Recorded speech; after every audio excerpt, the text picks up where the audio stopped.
welcome to Onshot.net Scratch Saturday, where we take a Scratch activity and I go through the coding in order to get to it.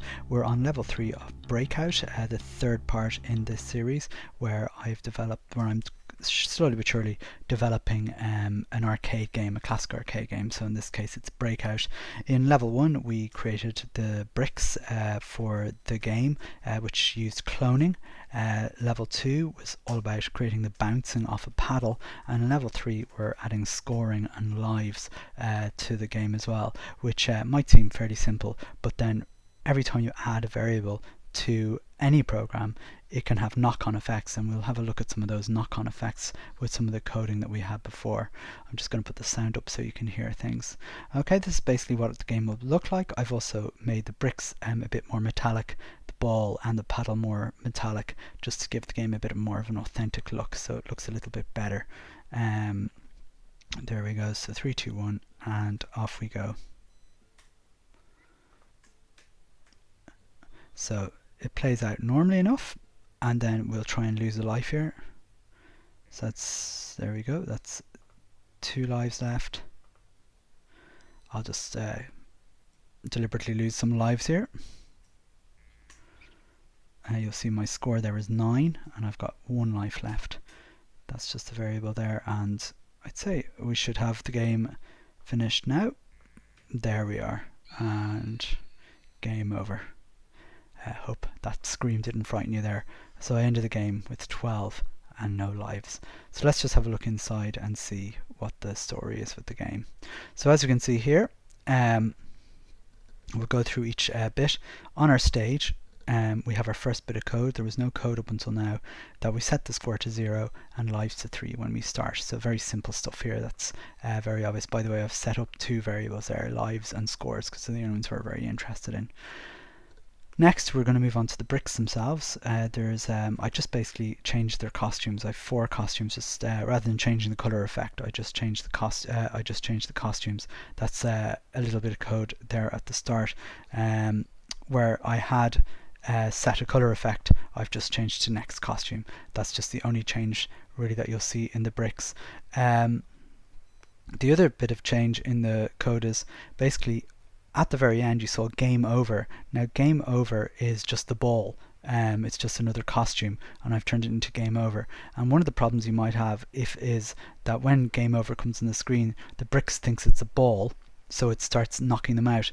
So what I made sure to do is whenever you had more than 0 lives, so while the game is still going, then you could do this. But if you had 0 lives, basically this thing would have no effect, this variable. I'll show you how that works when we look at the game again. So keep that in mind. We just added that little bit of a variable here, lives is greater than 0.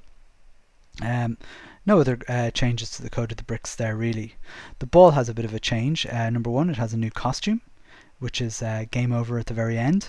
So it still goes, I just changed the look of the 3, 2, 1 countdown to be this consistent. I changed the look of the ball as well. And then we have this extra costume called game over. That's costume number 5.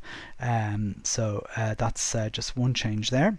But there's a good bit of change as well.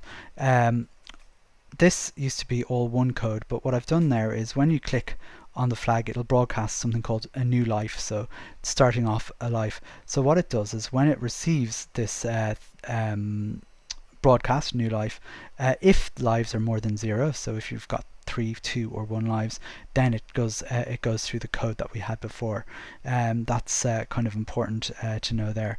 So if it isn't though, there's the else. So basically it's normal, the same code as before. So if you have a new life, we just set the ball up, 3, 2, 1, go.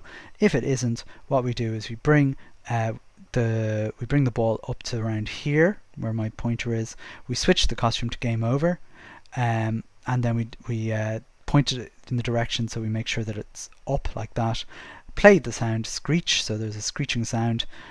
We set the side to 10%, and then over the next 3 seconds just increase it so it fills the screen. So that's basically all I did there, and then stop the program so it ends the program. So if you've got more than 0 lives it does what was normal, but when you've got 0 lives that's what happens to the ball. The other thing that might be the other thing that I did to the program, just which is really nothing to do with the variables, is I noticed whenever the ball hit the paddle, sometimes the ball kind of shot off kind of at a very narrow, at a very wide degree. So it could take nearly like 5 or 6 seconds for the ball to bounce off the sides of the screen, and it could go back the same way. So what I've done is, if the ball was going in the direction at about 5 degrees either way, I decided I'd just adjust the direction to 30 or 60 degrees just to speed up the game.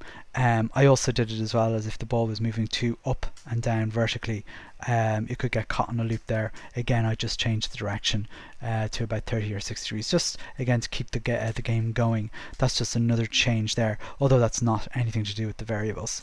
Moving on to the paddle, nothing changed there, it's still the same code. When the green flag is clicked, it still goes to mouse X position, so the mouse still controls. And then the lava, basically again, I didn't really change any of the code except that except for the condition here. Before, it was if it was touching the ball, it would sorry, if it was touching the lava, it would sorry, it should be, that should be, sorry, if it was touching the ball. So if the ball touched the lava, that's correct actually. If the lava touched the ball and our lives are greater than 0, then we'd make the noise that we'd lose a life. So we'd change our lives by -1, so that's one change there. We'd -1 the lives. However, if we were at 0, it wouldn't do any of this stuff. In fact, all it would do is it would create a new life. That would be, it would just basically broadcast a new life, which basically would be the game over. So that's just all the variables around life. Anything to do with scores would be to do with the bricks. So I'll move over to back here to when we started the clone. This is the bricks. So again, the only change in the code there was if the lives were greater than 0, what we would want to do is every time a brick disappeared, we change the score by 1, so it would go up by 1. And that's really all the coding that's done. Just have a look at it there in its full guise. So 3, 2, 1, our lives are at 3, our score is at 0, the ball hits the thing, the score goes up by 1, scores go up by 1, score goes up by 1, so similar kind of thing. Let's lose a life, our life goes down to 2. We go down to 3, 2, 1, so new life has been broadcast. We'll just again lose a life here. So again, we're down to 1 life, we have a score of 7, and here we go, and we'll deliberately lose our life, our final life. So lives goes to 0, and that means our game is over. You saw the way what I did there was that game when the game was over, basically the bricks didn't get broken down, so your score didn't increase. Your final score there is 10. That's the game so far. In our next round, we're going to add more to the game yet again. I think we might introduce some power-ups, or so for example, we might try and give bonuses, make your paddle a bit longer, maybe make the ball a bit faster or slower, and we might add extra lives every certain points. And another thing I'd like to do in the future as well is to change the formation of the bricks, so we might have a look at that in a later version as well. Okay, that's it for this time. Thanks a million for listening, and we'll see you again the next time.